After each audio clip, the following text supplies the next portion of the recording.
नमस्कार, मैं हूं नेहा थपलियाल और आप देख रहे हैं आज के उत्तराखंड समाचार। –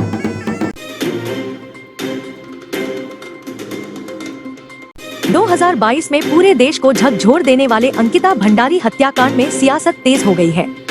कांग्रेस नेता एवं लोकसभा में नेता प्रतिपक्ष राहुल गांधी ने दिल्ली में अंकिता भंडारी के माता पिता से मुलाकात कर उन्हें सांत्वना दी।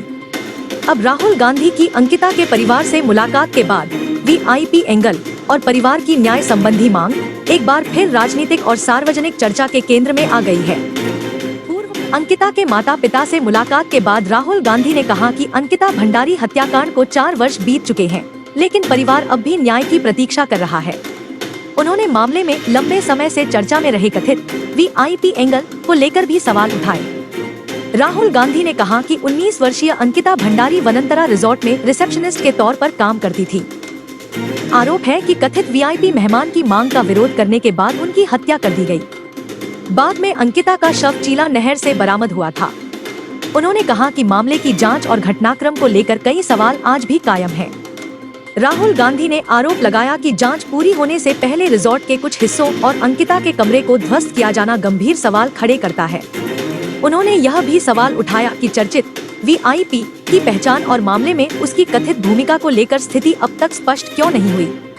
राहुल गांधी ने आरोप लगाया कि राजनीतिक प्रभाव के चलते मामले से जुड़े महत्वपूर्ण सवालों को दबाने का प्रयास किया गया। उन्होंने कहा कि महिलाओं के खिलाफ अपराध करने वालों को किसी भी तरह का राजनीतिक संरक्षण नहीं मिलना चाहिए और दोषियों को कानून के मुताबिक सजा मिलनी चाहिए। कहा कि महिलाओं को सम्मान, सुरक्षा, समानता और न्याय दिलाना लोकतांत्रिक समाज की बुनियादी जिम्मेदारी है। अंकिता भंडारी के परिवार की न्याय की मांग को गंभीरता से लिया जाना चाहिए। आज जो मुलाकात राहुल गांधी जी से उनकी हुई, इसकी आधारशिला उस दिन रखी गई जिस दिन राहुल जी पौड़ी आ रहे थे। मौसम की खराबी के कारण वो उस दिन नहीं आ पाए। उस दिन भी अंकिता भंडारी के माता पिता राहुल जी को मिलने पौड़ी आए। चूँकि वो उस दिन रूबरू नहीं मिल पाए, फ़ोन पे बातचीत हुई उनकी, लेकिन उस दिन राहुल जी ने उन्हें आश्वस्त किया था कि मैं जल्द ही आप लोगों से मिलूंगा। 2-3 दिन पहले उन्होंने ये कहा कि मैंने उनको वादा किया था, तो आप लोग उनको यहाँ अगर हैं तो हमने पता किया वो लोग दिल्ली में ही थे। तो राहुल जी ने कहा कि उनको मेरे से मिला दीजिए और आज वो लोग मिले। मूल रूप से बात यही है कि वो आज भी न्याय के लिए भटक रहे हैं और आदरणीय राहुल जी ने उन्हें स्पष्ट रूप से ये आश्वासन दिया है। मैं वहाँ था, हमारे नेता CLP साहब आर्य जी वहाँ थे। राहुल जी ने ये आश्वासन उन्हें दिया है कि जिस सीमा तक वो लोग चाहेंगे, अंकिता भंडारी के माता पिता जिस सीमा तक चाहेंगे, अंकिता भंडारी की लड़ाई लड़ने के लिए राहुल जी खुलकर मैदान में आने के लिए तैयार हैं। पर अब ये उन पर निर्भर करता है। पूर्व प्रधानमंत्री एवं भारत रत्न अटल बिहारी वाजपेयी जी की पुण्यतिथि पर मुख्यमंत्री पुष्कर सिंह धामी और विधानसभा अध्यक्ष ऋतु खंडूड़ी भूषण ने उनके चित्र पर श्रद्धा सुमन अर्पित कर उन्हें भावपूर्ण श्रद्धांजलि दी। देहरादून में श्रद्धांजलि देते हुए मुख्यमंत्री ने कहा कि अटल बिहारी वाजपेयी मां भारती के उपासक, राष्ट्रवादी चिंतक, प्रखर वक्ता, प्रख्यात कवि और लोकतांत्रिक मूल्यों के सजग प्रहरी थे। उन्होंने अपने सार्वजनिक जीवन में राष्ट्र सेवा, सुशासन, राष्ट्रीय एकता और लोकतांत्रिक आदर्शों को सर्वोच्च प्राथमिकता दी। उनका व्यक्तित्व एवं कृतित्व देशवासियों के लिए सदैव प्रेरणा स्रोत रहेगा। वहीं कोट द्वार के शिवपुर में विधानसभा अध्यक्ष ने पूर्व प्रधानमंत्री को श्रद्धा सुमन अर्पित किए। इस अवसर पर विधानसभा अध्यक्ष ने कहा कि श्रद्धेय अटल बिहारी वाजपेयी का उत्तराखंड के निर्माण और विकास में भी अविस्मरणीय योगदान रहा। उनके प्रधानमंत्रित्व काल में उत्तराखंड राज्य का गठन हुआ और वर्षों से चली आ रही पृथक राज्य की मांग साकार हुई। उन्होंने कहा कि उत्तराखंड की जनता के सपनों को साकार करने वाले श्रद्धेय अटल जी के इस ऐतिहासिक योगदान के लिए पूरा उत्तराखंड सदैव उनका ऋणी रहेगा। इस अवसर पर मंडल अध्यक्ष प्रेमा खंतवाल, महामंत्री सोनिया असवाल, मथुरा प्रसाद कोटनाला, इंद्रजीत सिंह, अरुण द्विवेदी, नीलम नेगी, बेबी भारद्वाज, नीलम बहुखंडी, आशा कुकरेती, दीपक गौड़, विपिन सिंह रौतेला सहित अन्य कार्यकर्ता एवं पदाधिकारी उपस्थित रहे।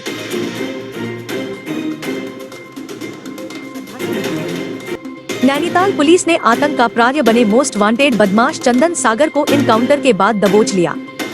चंदन सागर पर करीब 15 मुकदमे दर्ज हैं और उसके खिलाफ गैंगस्टर एक्ट के तहत भी कार्रवाई हो चुकी है। वह क्षेत्र में लगातार भय का माहौल बनाने के लिए वांटेड था। Shri SSP Nainital doctor Manjunath TC ने बताया कि पुलिस टीम को सूचना प्राप्त हुई कि वांछित अभियुक्त चंदन सागर अपने घर पर मौजूद है। पुलिस टीम तत्काल अभियुक्त की गिरफ्तारी हेतु उसके घर की ओर रवाना हुई। पुलिस की गतिविधि की भनक लगने पर अभियुक्त चंदन सागर मोटरसाइकिल से मौके से फरार हो गया। उसने पीछा कर रही पुलिस टीम पर तमंचे से फायर कर दिया और मालधन की ओर फरार हो गया। इसके बाद पुलिस टीम ने बदमाश को मालधन जाने वाली सड़क के जंगल क्षेत्र में घेर लिया, जिसके बाद दोनों ओर से गोलीबारी हुई, जिसमें बदमाश चंदन के पैर पर गोली लग गई और वह घायल होकर वहीं पर गिर गया। पुलिस ने उसे दबोचकर अस्पताल में उपचार कराया और ठीक होने के बाद न्यायालय के आदेश पर उसे सलाखों के पीछे जेल भेज दिया। 11 अगस्त को आप सभी को पता होगा, रामनगर थाना क्षेत्र में स्थानीय लोगों में भयभीत करने वाली एक वारदात सामने आई है। यहाँ एक ग्रुप है, एक बहुत बड़ा एक ग्रुप है अपराधियों का। इन्होंने जाके फायरिंग का वारदात को अंजाम दिया है, जिससे उस पूरे क्षेत्र में दहशत फैल गई थी। उसके बाद लगातार हमारा टीम जो है कार्यरत थे और विभिन्न लीड्स का परस्यू करके घूम रहे थे। कल हमारी टीम को सूचना मिली कि इसका मुख्य अभियुक्त है चंदन सागर, एक जंगल के किनारे में है, मतलब वहाँ पे इसका हाइड आउट पे रह रहा है करके। उस सटीक इनपुट के आधार पर टीम गया, तो टीम को देखकर वो जो है भयभीत होकर जंगल में छुप गया और अतिरिक्त फोर्सों को बुलाकर कॉम्बिंग करवाया गया, घेराबंदी कर लिया गया और जो है उसको टीम को देखते ही उसने तुरंत जो है बदमाश ने फायर खोल दिया और पुलिस की व्हीकल्स और पुलिस की कुछ संसाधन को और पुलिस कर्मियों पर फायर खोला और डैमेज हुआ है। जवाबी कार्रवाई में जो है उसको भी गोली लगी है और सकुशल तरीके से उसको जो है तत्काल जो है 108 और सब चीजों को हमने मोबिलाइज करके उसको स्थानीय हॉस्पिटल में इलाज करके तदोपरांत पुलिस मुठभेड़ के संबंधित FIR को हम पंजीकृत करेंगे। आप सभी के श्री वैश्य अग्रवाल महिला सभा के तत्वावधान में तीज महोत्सव समारोह का आयोजन किया गया, जिसमें महिलाओं ने अपनी प्रतिभा का परिचय देते हुए खूब धमाल मचाया। प्रतियोगिताओं में अव्वल प्रदर्शन करने पर संध्या अग्रवाल की सिर पर मिस तीज का ताज सजा। विधानसभा कोटद्वार में आयोजित तीज महोत्सव का बतौर मुख्य अतिथि पूर्व नगर पालिका अध्यक्ष रश्मि सिंह, श्री वैश्य अग्रवाल महिला सभा की अध्यक्ष रेणु अग्रवाल, सचिव पूर्ति अग्रवाल, कोषाध्यक्ष मीनाक्षी अग्रवाल ने महाराजा अग्रसेन जी की प्रतिमा के आगे दीप प्रज्वलित कर एवं माल्यार्पण कर कार्यक्रम का शुभारंभ किया। इस अवसर पर समाज सेवी रेणु अग्रवाल ने समाज की सभी महिलाओं को तीज महोत्सव की बधाइयां प्रेषित करते हुए सभी का स्वागत एवं समाज की एकता को बनाए रखने का आह्वान किया। कार्यक्रम में समूह खेल, तंबोला, नृत्य एवं तीज क्वीन प्रतियोगिता आयोजित की गई। कार्यक्रम में सभी महिलाओं ने बढ़ चढ़कर प्रतिभाग किया। समूह खेल में नृत्य के साथ साथ सभी महिलाओं ने खेल का भी पूरा मनोरंजन किया। महोत्सव का मुख्य आकर्षण तीज क्वीन प्रतियोगिता रही, जिसमें प्रथम स्थान पर संध्या अग्रवाल रही। गौरी गर्ग ने द्वितीय स्थान प्राप्त किया, जबकि तृतीय स्थान पर ट्विंकल अग्रवाल एवं नेहा अग्रवाल संयुक्त रूप से रही। इस अवसर पर सुशीला गर्ग, नीलम गर्ग, ज्योति गुप्ता, मनीषा गर्ग, प्रीति गुप्ता, सुनीता अग्रवाल, मेघा अग्रवाल, सोनिया जैन, संगीता महेश्वरी, श्वेता महेश्वरी, अदिति आदि उपस्थित रही। कार्यक्रम का संचालन सपना अग्रवाल ने किया।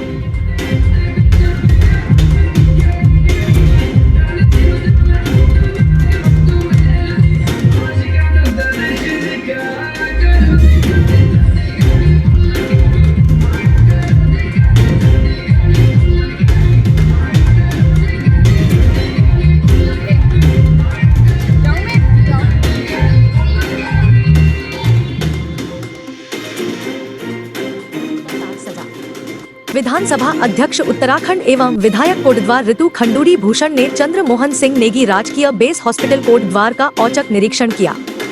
उन्होंने स्वास्थ्य अधिकारियों को अस्पताल में स्वास्थ्य सेवाएं दुरुस्त रखने के निर्देश दिए। निरीक्षण के दौरान विधानसभा अध्यक्ष ने अस्पताल में उपचार ले रहे मरीजों एवं उनके परिजनों से बातचीत कर उनका हालचाल जाना तथा अस्पताल में मिल रही स्वास्थ्य सुविधाओं के संबंध में जानकारी ली।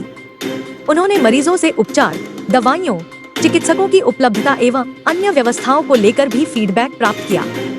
विधानसभा अध्यक्ष ने अस्पताल की व्यवस्थाओं पर संतोष व्यक्त करते हुए कहा कि मरीजों को बेहतर स्वास्थ्य सुविधाएं उपलब्ध कराना प्राथमिकता है। उन्होंने अस्पताल प्रशासन को निर्देश दिए कि चिकित्सकों एवं स्वास्थ्य कर्मियों की समय पर उपस्थिति सुनिश्चित की जाए तथा मरीजों को समय पर उपचार और आवश्यक स्वास्थ्य सुविधाएं उपलब्ध हों। साथ ही अस्पताल परिसर में साफ सफाई एवं स्वच्छता की व्यवस्था निरंतर बेहतर बनाए रखने के निर्देश दिए। उन्होंने कहा कि अस्पताल में आने वाले प्रत्येक मरीज को बेहतर उपचार, सम्मानजनक व्यवहार और आवश्यक स्वास्थ्य सुविधाएं उपलब्ध कराना सभी की जिम्मेदारी है। इस अवसर पर विधायक स्वास्थ्य प्रतिनिधि जितेंद्र नेगी, मनोज बिष्ट सहित अनेक कार्यकर्ता मौजूद रहे। परिवार में इस वक्त मैं हूँ और जब निरीक्षण पे भी आए थे और कुछ लोगों को देखने आए थे, मुझे यहाँ पर डॉक्टर्स सब अवेलेबल मिले। इमरजेंसी में भी डॉक्टर्स थे, एक केस भी वहाँ पे आया हुआ था और उसको देख रहे थे डॉक्टर। साफ़ सफाई भी मैंने उसका भी निरीक्षण किया, काफ़ी ठीक ठाक यहाँ पर साफ़ सफाई है। कुछ पेशेंट से भी बात की गई है कि दवाई और डॉक्टर समय पर आ रहे हैं कि नहीं, ज़्यादातर लोगों ने। तो यह थे आज के समाचार। रोजाना उत्तराखंड के मुख्य समाचारों के लिए कृपया हमारे चैनल को सब्सक्राइब कीजिए और हाँ, समाचारों को लाइक और शेयर करना न भूलें। कल फिर नए समाचारों के साथ आपकी सेवा में प्रस्तुत होंगी। तब तक खुश रहिए, आबाद रहिए और देखते रहिए सिद्ध बली न्यूज। जय हिंद।